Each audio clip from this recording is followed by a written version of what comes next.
Hello everyone, welcome back to the third video of the 36th module, Counseling Approaches, Directive, Non-Directive and Eclectic Counseling. Eclectic Counseling.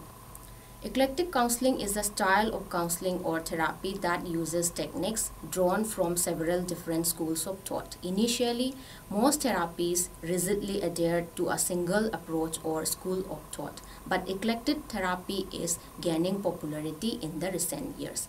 It is a more flexible approach that allows the counselor to adapt to each client's individual's need. The integration of directive and non-directive counseling is also a type of eclectic counseling. In this type of eclecticism, counseling represents moderation between the two extremes represented by non-directive technique on one hand and then directive technique on the other hand. Here, the counselor's role is to neither too active as in the directive counseling nor too passive as in non-directive counseling. The counselor follows the middle path between these two extremes. The chief advocate of eclectic counseling is F.C. Thorne. In eclectic counseling, the counselor first takes into consideration the personality and the needs of the counseling that seems to serve the purpose base. The counselor may start with the directive technique when the situation demands. He may switch over to the non-directive counseling and vice versa. An attempt is made to adjust the techniques to the requirements of the situation and the individual, that is the client. The counselor in the eclectic counseling uses directive and non-directive counseling and any other types that may be deemed appropriate for the purpose to modify the client's behavior, opinions, and attitude, which causes the problem situation. The learning objective of the third video is to understand the concept, characteristics, process, merits, and demerits of eclectic counseling. Characteristics of eclectic counseling. Following are the important characteristics of the eclectic counseling. The first one is flexibility is the essence of this approach. Freedom of choice and expression is given to both the counselor and the client. Method and techniques of counseling may change from client to client or even with the same client from time to time. Experience of mutual confidence and faith in the relationship are basic foundation of the eclectic counseling. Feelings of comfort are also essential. The philosophical framework and technical orientation are adjusted to serve the needs of the client and goals of the counseling. Assumption of eclectic counseling. Eclectic counseling is based on the following assumptions. First, in general, passive methods should be used when possible. Active methods may be used with specific indication. In the early stages, when the client is telling his story, passive techniques are usually the method of choice. This permits clients to release emotional turmoils. Until simpler methods have failed, complicated methods should not be attempted. All the counseling should be client-centered. Every client should be given an opportunity to resolve his problems non-directly.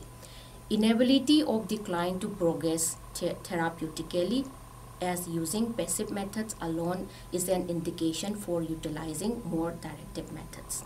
Directional methods are usually indicated in situation maladjustments where a solution cannot be achieved without the cooperation from the client. Even if passive method is used in reaching the decision, some degree of directiveness is inevitable in all the counseling process. Steps in eclectic counseling approach.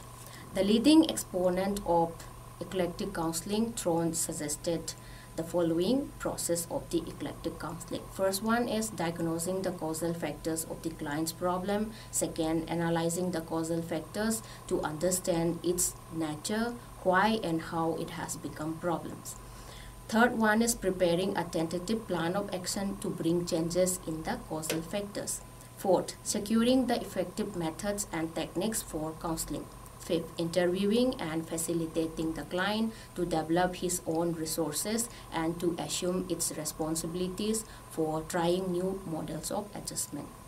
Counseling to be effective, the objectives and coordination methods of eclectic counseling emphasize that during the counseling process are active roles should be given to the client where the counselor remains passive at the beginning of the counseling process. More importance should be assigned to the job efficiency and treatment. Principle of low expenditure is foregrounded. Appropriate method and technique with professional efficiency and skill by the counselor and making an opportunity available to the client is insisted so that he may find himself the solution of the problem. Advantages of eclectic counseling. Eclectic method removes the rigidity of the directive and non-directive methods, hence producing better results. Eclectic is economical and effective if the counselor is proficient in both directive and non-directive method. In eclectic method, strength of one method can be used to compromise the weakness of the other method. Clients' needs are better met to treatment when more options are available. Eclectic therapeutic method treats the entire disorder and not just one symptom. Then what are the limitations of eclectic counseling?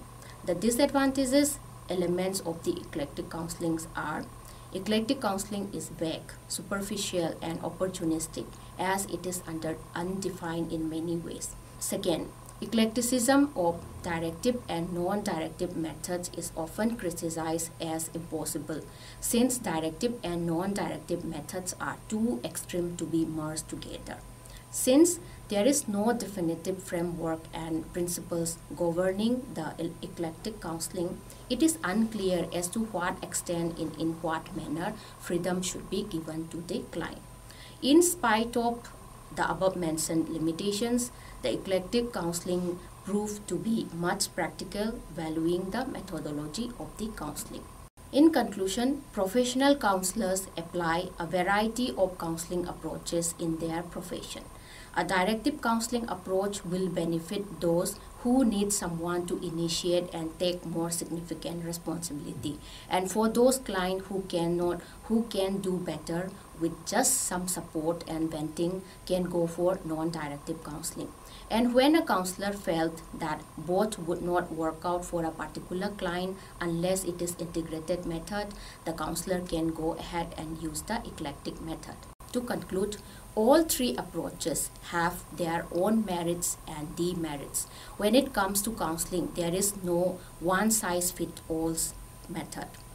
There is no counseling approach better than the rest. However, it is important to determine the right one best meet the needs of the client.